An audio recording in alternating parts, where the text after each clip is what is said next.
sets a ceasefire and plans to open humanitarian corridors to allow Ukrainians to flee.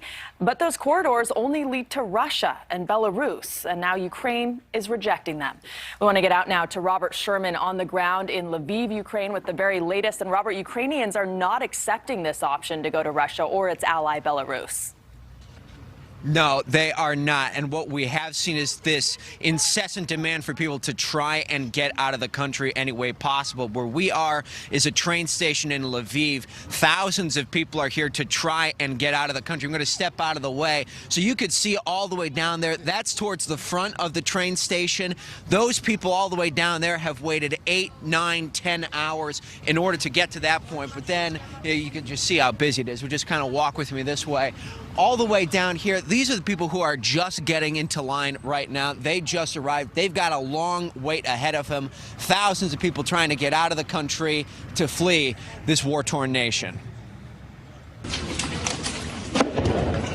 Overnight, Russia's military struck cities that are surrounded in the middle, north, and south of Ukraine. Ukrainian defense officials are warning citizens to be ready for a second wave of attacks on population centers and military sites. Ukraine says Russia failed to follow a ceasefire to let an estimated 200,000 people leave the port city of Mariupol. Today, Russia offered multiple humanitarian corridor or evacuation routes to let civilians flee Mariupol, the capital of Kyiv, and the northeastern cities of Sumy and Kharkiv, all sites of heavy fighting. However, Ukraine rejected the proposal because all the corridors lead to Russia or its ally, Belarus. Ukraine wants its citizens to be able to reach Western Ukraine or European Union countries. While expressing his outrage at previously broken ceasefire agreements, Ukrainian President Volodymyr Zelensky says, quote, instead of humanitarian corridors, Russia can only make bloody ones. We will not forgive the shooting of unarmed people, the destruction of our infrastructure. We won't forgive hundreds and hundreds of victims, thousands and thousands of sufferings. And God won't forgive. Not today, not tomorrow, never. U.S. officials say Russia has been stalled by heavy resistance and losses. But the human toll is adding up for those who can't or won't leave Ukraine. At least 8 civilians were killed in Irpin Sunday, according to the town's mayor. A family was among the victims. According to the UN, at least 364 civilians have been killed, nearly 800 injured, numbers that are much likely higher. But abroad, the world is showing its support for Ukraine, even in Russia. Video shows Russian police beating demonstrators Sunday.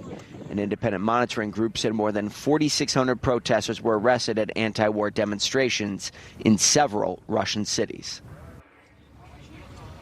And what the expectation is that both Russia and Ukraine will be returning to the negotiating table to pick up peace talks later today. From what we've seen so far, both sides remaining firm in their commitment, not a lot of budging in those negotiations to this point. Rudabeh? Yeah, and Robert, have you been able to talk to anyone at that train station today? I mean, what did they have to go through to get there?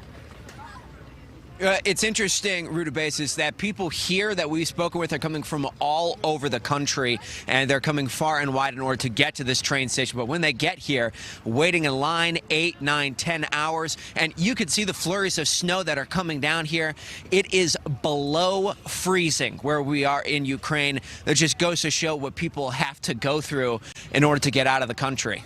Thank you so much for watching. Make sure to click on the red subscribe button below so you can get more of News Nation's fact-driven, unbiased coverage.